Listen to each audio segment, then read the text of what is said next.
Hey, everybody, welcome back to the podcast. You're listening to the longest running superhero role playing game on Earth. I'm your host, the Game Master. And before we get into today's episode, happy St. Patrick's Day. My dad was actually born in County Cork, Ireland. So every year when St. Patrick's Day rolls around, I feel a little more pressure to run something connected to Ireland than I might otherwise. So this year we did an adventure that started in Ireland and featured the new Captain Ireland, the new Continuum Bar and Grill Irish pub, the old changelings from White Wolf's World of Darkness, a Fianna werewolf, just all sorts of stuff. But I'm getting ahead of myself. So before we get into all that, smash the like button, make sure you're subscribed, and leave us a comment. That helps us out with the YouTube algorithm, but also we love hearing from you guys. We've got an awesome community here, and it's all thanks to you. So thank you so much for being here. So, having said all of that, let's get into it. The prologue to today's story begins on St. Patrick's Day at the new Continuum Bar and Grill in Liscarroll, Ireland. Liscarroll, by the way, is a tiny village with a population of about 250 people. And many of them in our game world are changelings. And when I say that, I am not referring to what Dungeons and Dragons would call a changeling, but rather, what I'm talking about is what the old World of Darkness books by White Wolf meant by a changeling. And even then, we are taking some of their ideas and modifying them. So in our game world, there were two races long ago. The Catan called themselves star gods. They would enter a star and drain it of its energy. So they were sort of like part vampire and part Galactus. And they learned of the existence of a different race called the Old Ones, who were immortal and very powerful, but not to be confused with the Old Ones from the Cthulhu stuff, right? So, at any rate, the Catan wanted to consume the Old Ones and gain their power. But the Old Ones themselves were not warriors. So the Old Ones abducted a caveman from Earth and then used genetic engineering, and they created this race that they called the Eldar to fight on their behalf. And in order for the Eldar to be able to enter a star and do battle with the Catan, each Eldar was comparable to a Marvel character named Gladiator of the Shi'ar in terms of just how much raw psychic power these guys had, right? So, for instance, each Eldar had enough telekinesis that their force fields protected them from the heat and the pressure and all of the sorts of things that you would experience in the center of a star, right? That level of telekinesis was also potent enough that they could move entire planets with their minds. Well, so one day the war ended when the old ones seemed to just lose interest and abandon the Eldar. The Catan, who were those star vampires, had overspent throughout the war, so they were forced to go into a sort of hibernation. And the Eldar themselves were then left without a purpose. They tried to find their creators, and during their search, they accidentally discovered the dreaming. And in our role playing game, this is the very same dreaming that we see in the Sandman comics by DC Comics. And so when a person dreams, this is the dimension where those dreams take place. And when you dream about an object, we would say that that object is made out of dream stuff, or as the old White Wolf stuff, books used to call it chimerical matter, or chimera for short. So the point is that the Eldar remained inside of the dreaming for ages, and the literal dreams of humanity began to shape them. So if people would dream about love, then the Eldar became more beautiful and they were more prone to lust. And if humans would dream about violence, then the Eldar became more warlike. And the dreaming was home to impossible wonders and pleasures. But the wiser Eldar understood that they were being warped the longer that they remained here. So many of them, but not all, left in starships, resuming this search for meaning in their lives. One such ship was under the command of Captain Nuwada. And the guy that we now know as Arthur was his first officer, while the woman that we refer to as the Morrigan or Morgan Le Fay was their chief of security. Well, so one day their ship crash landed on Earth after a global flood had taken place. And they touched down in what we would now refer to as Ireland. And the wreckage of that starship left a trail of smoke that could be seen far and wide. So when the local humans saw this, they followed that smoke to the crash site where they met the Eldar for the very first time. And the humans gave these aliens the name Tuatha De Danann, right? And the title that they gave to Arthur was Dagda, which means the good God. And in this particular sense, the word good is not referring to his morality or ethics or whatever. It means more like skilled. So they saw him as the guy who always got the job done, right? Anyway, so the Eldar had many adventures on Earth. One of the most significant things that they encountered were these giants that the Irish referred to as Fomorians. And these guys are actually very, very relevant to today's adventure. So, in the White Wolf RPG stuff, the very first vampire was Cain, as in Cain and Abel, right? The sons of Adam and Eve. Cain and Abel feature in Christianity and Islam and Judaism, right?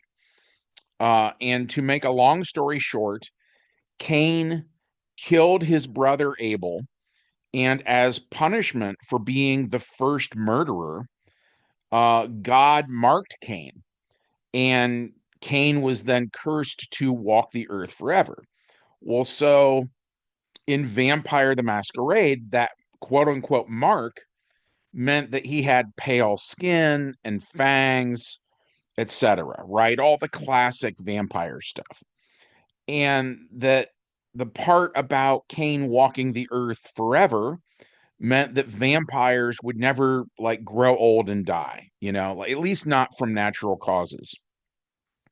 Well, so after Abel had died and Cain had been exiled, Eve gave birth to Seth, who would be the younger brother of Cain. And then Seth was sort of like where all the future humans were going to trace their lineage to, right? So time passes and there gets to be more and more human beings running around. And then, according to the In Nomine role playing game, which we have also played a bunch of times, there were a bunch of fallen angels known as the Watchers. And their leader was the character that he's known by many names, one of which, though, is the Serpent of Eden, right? So these guys saw human women and thought they were like hot, basically. So they offered to teach the girls' fathers, like basically how to become magic users, right? But in return, these men would have to hand over their daughters, and they did, right? So the girls who really didn't have a say in this, by the way, became pregnant. And then those babies are what the Irish are referring to when they talk about Fomorians. And these guys became the really famous characters from a bunch of these various mythologies from around the world, right? And the serpent of Eden, right, who is also sometimes known as the dragon, he then begets a half human daughter whose name is Tiamat, right? And if you've played Dungeons and Dragons, you've probably heard that name before. Well, so when we get to the era of Babylon, the Babylonians worshipped Tiamat as a goddess. And then it is Tiamat who gives birth to Apophis, who he in turn would be worshipped in Egypt as the god of chaos and darkness and destruction, right? And Apophis appeared as a massive, malevolent dragon. And he was associated with the underworld, which the Egyptians referred to as Duat. And his stated enemies were all who dwelled in the heavens, right? And after that, by the way, every culture in the world says there was some kind of a great flood, including the Celts and including the Egyptians. And the reason that this is relevant is because it was during this flood that Apophis seemed to drown. But while heaven was kind of set aside for like where the human souls would go, and hell was kind of like where the fallen angels were going to end up in the end, right? The Fomorians were these unnatural beings. They were not part of the original plan. So when they died, their souls kind of like had no place to go. And such was the case with the soul of Apophis, right? So when the flood ended, and once again the number of humans began to increase on the face of the earth, Apophis found a woman who was pregnant, and he possessed her unborn child. The In Nomine RPG refers to this as quote unquote putting on the meat suit. And like I said earlier, sometime after the global flood is then when the Tuatha De Danann arrived in Ireland, right? And they fought this massive war against the Fomorians. And just as we saw earlier with those fallen angels who wanted to breed with other races and they really, really, really want to create hybrids, we see that theme again when the Fomorians lose the war to the Tuatha De Danann, aka the Eldar. Plan B for them is to interbreed and create these hybrids, right? And since the Fomorians come from a cursed lineage, that gives us this massive split where the pure-born Tuatha De Danann who are not associated with the Fomorians, right? Or they do not have this sort of demonic taint in their bloodline. They are called the Seelie, right? Because they are pure. The other ones, the ones who have Fomorian blood now, right? They are just evil. They're born evil. From the cradle, they crave violence, right? And all of this bad stuff. We refer to them as the Unseelie. So, like in a lot of fantasy RPGs, you might look at it a little bit like how you might have like an elf, but then you have like a dark elf. And in more recent years, it's become kind of popular for the dark elves to be good guys. But in a lot of the older RPGs, like from the 70s and the early 80s and stuff like that, the dark elves were bad. This is more kind of inspired by the a lot of the myths about the Unseelie Fae, right? And so while the Seelie changelings now in the modern day have certainly heard of Unseelie changelings, right? And they have heard of the Fomorians and they've heard of fallen angels and Cain being the first vampire and all that jazz, right? Most of them have no idea who Apophis is, nor do they know that the quote unquote children of Apophis are this whole other branch of changelings called Dragonkin. And again, just as the vampires all trace their lineage back to Cain, the Dragonkin all trace their lineage back to the Serpent of Eden. So in this game, there is this group that is, in a lot of ways, it's very similar to the idea of the Illuminati, and they're the children of Apophis. And they put out a hit on everybody in Liscarroll, Ireland, right? So going back to kind of where we started before I, launched into all this explanatory stuff, it is St. Patrick's Day. And so the changelings who live in Liscarroll are sort of this weird mixture of the old Celtic mythology with the more modern Irish Catholicism, right? And the first changeling then that we actually meet in this adventure is a Cluracan. And in Changeling the Dreaming, the Cluracans were basically the ones who inspired the tales of leprechauns. They tend to be short, but they're not as short as people think a leprechaun would be. So when I say that Williog O'Hoban is short, what I mean is he's only about 5.5 feet tall. And poor Will has been bullied most of his life. So his way of fighting all of the bullying and all of the negativity that he has had to deal with, is that he became a people pleaser. So he's young and he's chipper. And as the game starts, he's buying everybody a round of drinks. He's trying to get on everybody's good side. And it works really, really well. So, like, right out of the gate, every player unanimously loves Will, right? And that was by design. So the next changeling that we meet is from the Goblin Kith. So what that means is that she is short, she has green skin, she has dark hair. Her name, by the way, is Siobhan O'Riordan, and she was played by my wife. In Changeling the Dreaming, a goblin is kind of like a tinker gnome from D&D in a way, but they also have this destructive side, kind of like the mythology surrounding gremlins. And so this particular character, because of that tinker gnome side of her personality, she has built a suit of steampunk power armor that she is wearing. The next two changelings we meet are twin sisters who are from the imp kith.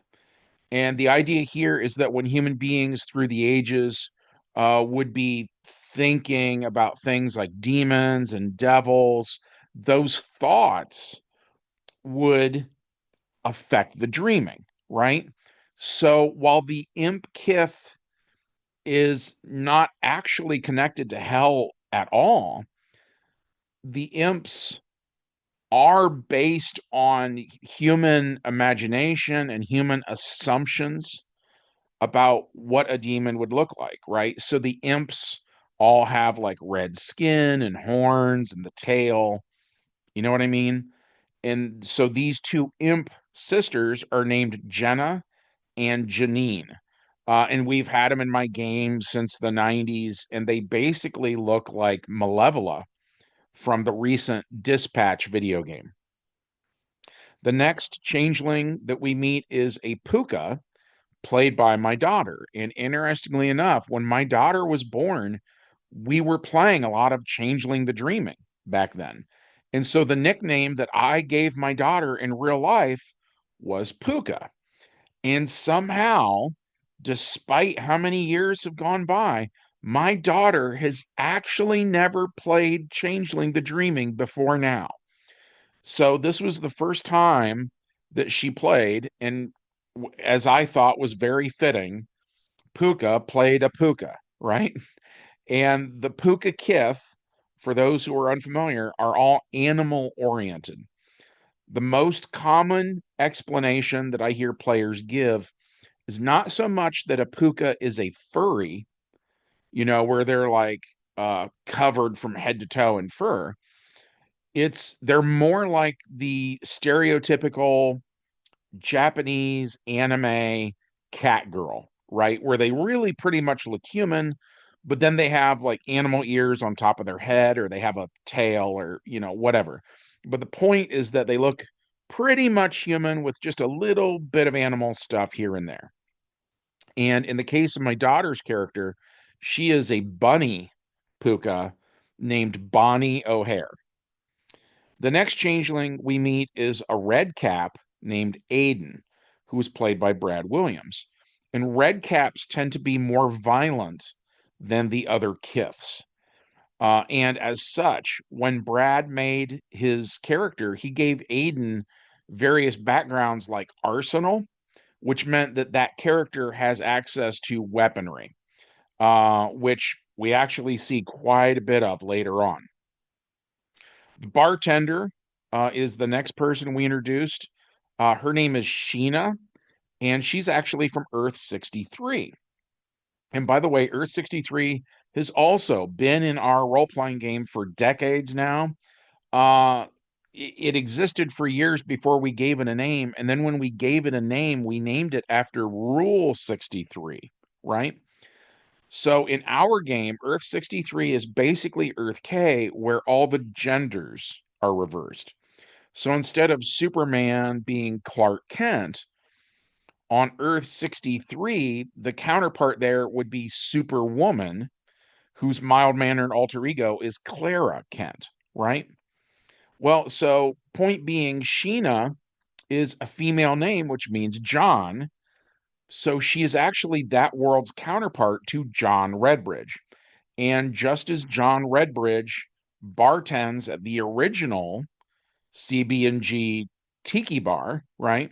We thought it would be cool to have Sheena bartend here at this new CB&G that is an Irish pub. Now that the CB&G is a franchise with locations popping up throughout the multiverse, right? We also thought it would be cool for her to have by now taken up the mantle of Captain Ireland. So she was actually my GMPC for this adventure. If things had gotten really, really bad for the heroes, I was going to have her kind of step in and do something.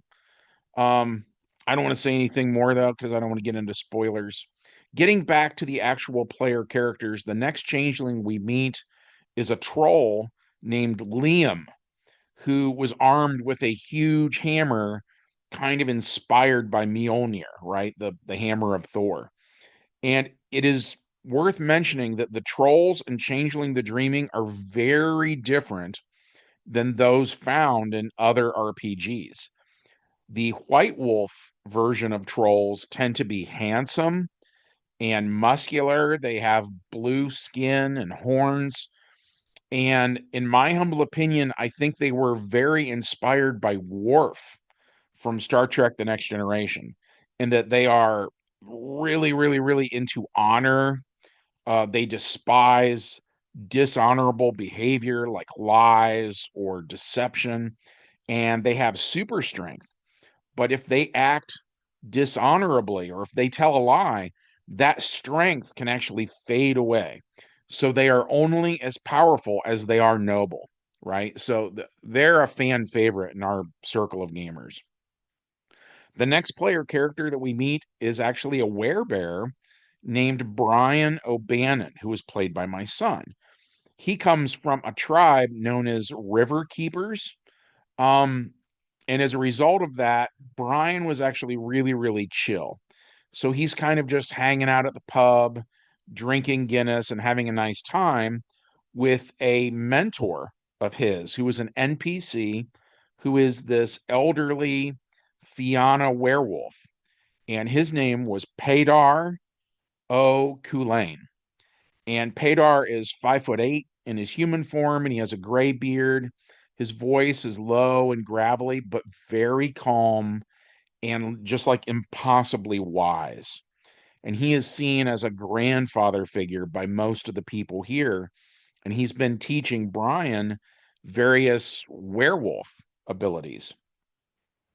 Well, so point being, we established that despite all the crazy stuff that has happened on Earth K, and even though the people here may look strange, the village of Liz Carroll is actually a quiet little place where the people love each other and life here is actually pretty good. And to help establish that vibe, I played the Shire music from The Lord of the Rings, as well as some Celtic music to kind of set the mood. And the players all fell into character and they started interacting with each other in character. And as um, things got going, the party, kind of picked up, things got more lively. I started to play Irish pub music.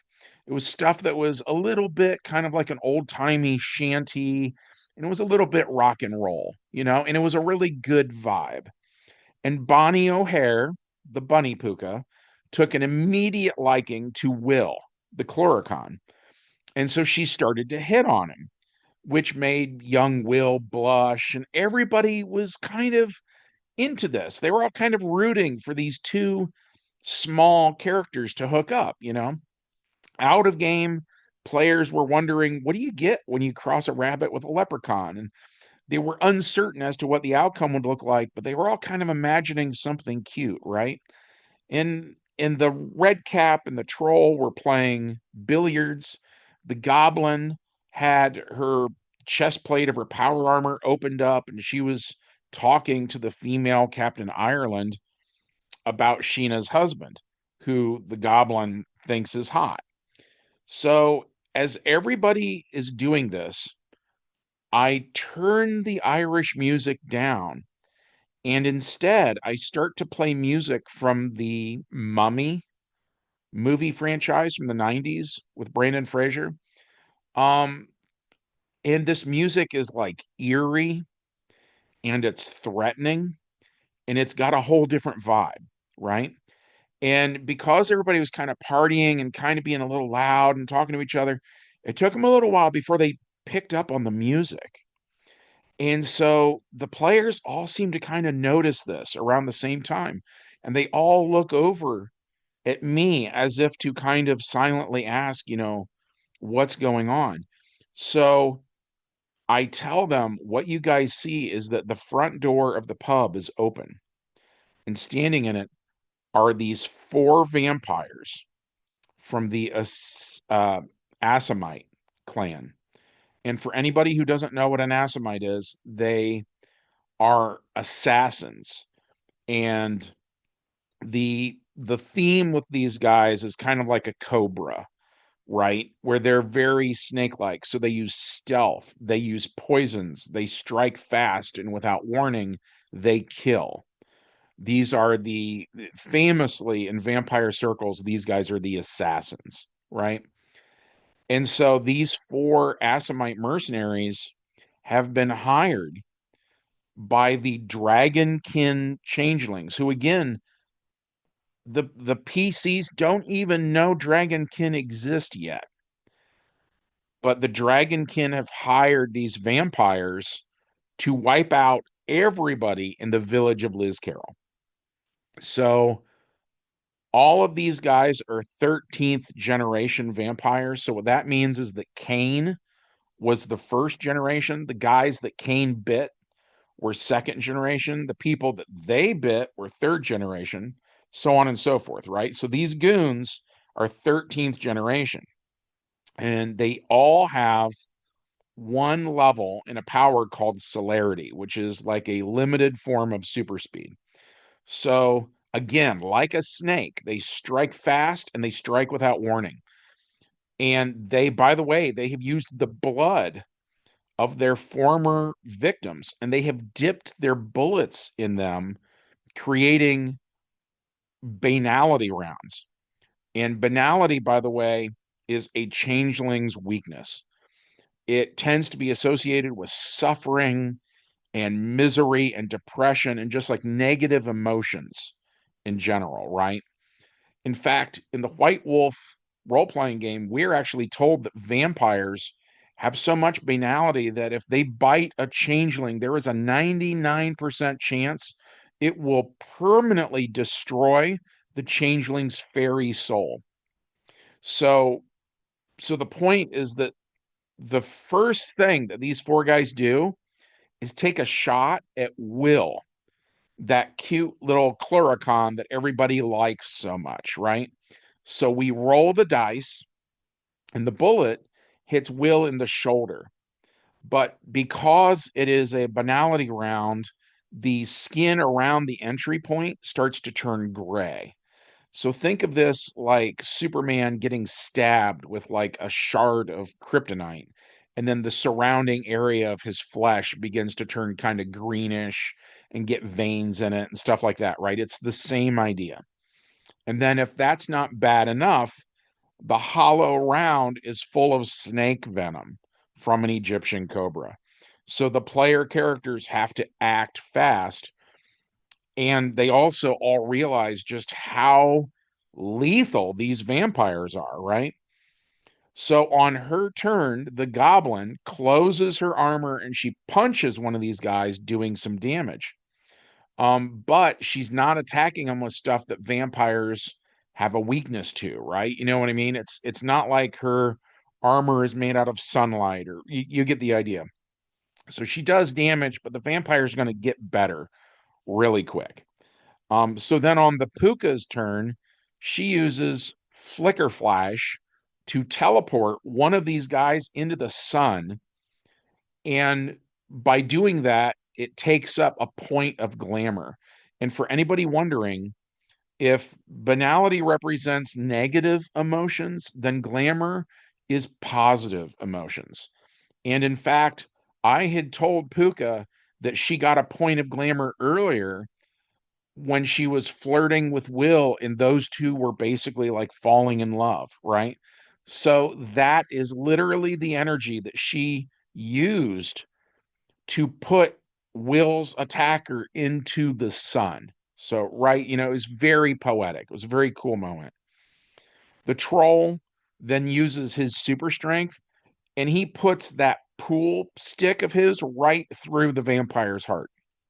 While the red cap reveals that he's been borrowing a page from like Kyle Reese and the Highlander, where he's wearing this trench coat. And when he flips the trench coat open, he's got this big gun in there. And then he blasts this vampire with it. On the vampire's turn, they attack the heroes. This also is kind of this moment where a lot of the players are realizing if they're not using stuff that vampires have a weakness to, their attacks are only so effective. You know what I mean?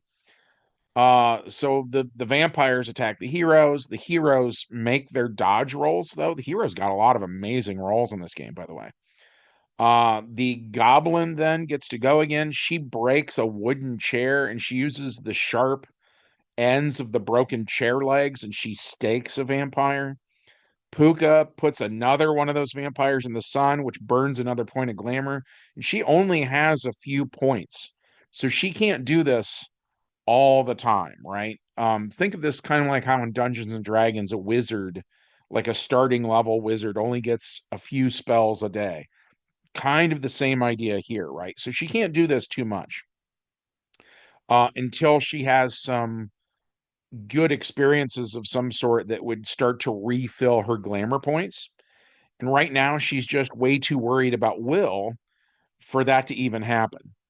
Luckily for the PCs, though, once the vampires are all staked, they're easier to drag outside. So the changelings search the vampires, setting aside their belongings. And then once they have them a safe distance away from the pub, the red cap runs to his house to where his arsenal is. And then he grabs flamethrowers, and the PCs torch these vampires. After their attackers are dead, the goblin gadgeteer makes some dice rolls to gain access to the vampire's cell phones. Once she does that, she sees who gave them that kill order, right? So the heroes use the new CB&G's bar door to go to the base of operations of these vampire assassins. And by the way, in real life, Brad was a member of the United States Marine Corps. So he had been sent to this general part of the world to fight terrorists and stuff, right? So he had a lot of ideas about what a warlord's desert compound might look like, something befitting the like wealth and power of the 11th generation vampire who sent his men to wipe out Liz Carroll. So we actually spent this big chunk of time talking about what would that be like, how would it be laid out, so on and so forth. We did all this planning only to realize that Brian the werebear can just at will open a doorway into the Umbra, which depending on which White Wolf books you read, the Umbra might actually be the same thing as the Dreaming. They're kind of unclear. I suspect what they're probably doing is they're letting the game master decide whether that's true or not in his world. But so, for the sake of explaining this moment as simply as possible, think of the Umbra kind of like the upside down from Stranger Things, right? So, just as there is this desert fortress on Earth K, it also has a nearly identical counterpart in the Umbra. So, what that means is the heroes can sidestep into this parallel world, make their way through the empty fortress there without having to fight any of this guy's vampire henchmen. Then, when they find the room that seems most likely to be the villain's master bedroom, they can sidestep back out onto Earth K again. So they do that. And when they reemerge, they find the boss at his computer. He can tell that the goblin gadgeteer had tracked him down, but he wasn't expecting the heroes to just step out of a portal, right? So he's surprised to see him, but he has super speed too, like his goons had, but he has more of it. This for sure means that he goes first when it comes to initiative. So he also has the ability to turn invisible. So he does that and then he moves to a random spot in this huge room. But Brad's red cap character has the power to talk to objects. And that means that an otherwise inanimate object can answer questions. So Aiden, the red cap, asks which floor tile the villain is standing on. And the correct tile says he's the one, right? So that is where Aiden aims his flamethrower. We roll dice, and Brad just rolls insanely high. So even though the bad guy himself is invisible, the flames are not. So then the others all aim their flamethrowers at that spot too, killing the boss who had sent the assassins to kill them. The goblin then unplugs the vampire's computer and takes the entire thing with her as the heroes duck back into the Umbra. The villain's henchmen then rush into the master bedroom only to find the smoldering remains of their boss, and they see his computer is missing. Which brings us to the epilogue of this adventure. So the heroes return to Ireland, and the goblin gadgeteer plugs in the computer and starts to do a deep dive. And she figures out who hired that boss to kill them. And it turns out it's actually an American politician. Outwardly, this politician actually seems like a great guy, but it's all fake. Below the surface, she discovers that he is one of the dragonkin changelings that I mentioned earlier. And this shocked everybody around the game table because even my veteran players who have played a ton of changeling stuff over the years had never heard of dragonkin changelings. And the next shock is these guys target entire families that are in politics, right? Where the son is a politician, but then so was his father, and so was his grandfather. So the family has a reputation for being like trustworthy and good and popular. And then the dragonkin chooses to be born into that family, right? Because it possesses the unborn baby. And then the dragonkin gets older and it rises to power and it has all of this wealth and privilege and stuff like that. And it pretends to be good. But behind the scenes, the dragonkin are actually extremely evil. And some of the emperor's current feudal lords are dragonkin changelings. So the empire has been compromised. So the goblin emails this evidence to the round table, hoping that they will come to Ireland and help out. And back at the Desert Fortress, the high ranking vampire there, the highest ranking vampire who's still alive, is this guy named Al Kubra, which just means the cobra, right? And he too has men who can use computers. And it's not hard for them to figure out that their old boss sent a squad to Ireland to wipe out a town. None of the guys in that squad have reported in. So there are now a ton of vampire assassins who now want to avenge their fallen brothers. And they seem completely unaware, that they're the ones that started it. And all they care about is they are now consumed with revenge. And that was it for this one. My players loved this game session. When I told them originally that I wanted to run some Changeling for St. Patrick's Day, I think they were kind of confused and I think they were hesitant to want to play it. But once it was all said and done, they told me that they felt like this was one of the best games I've ran in a while. So I am glad that they liked it. And we are for sure going to play some more Changelings soon. In fact, I have an idea for a character named Sean MacArthur, who I've been thinking about for years. And in 10 days is my 50th birthday. So maybe that would be a good game to finally introduce Sean. We are also thinking about driving down to Columbus for my 50th birthday because they have an authentic Irish pub there called Fido's. And it would be really cool to play Changeling in an Irish pub. Maybe even try to live stream the game. I don't know if we could. We'd have to figure out if that's something we even are capable of doing in terms of technology. And then also, we'd have to see if that's something that the pub even wants us doing in there because it would fall on a Friday night.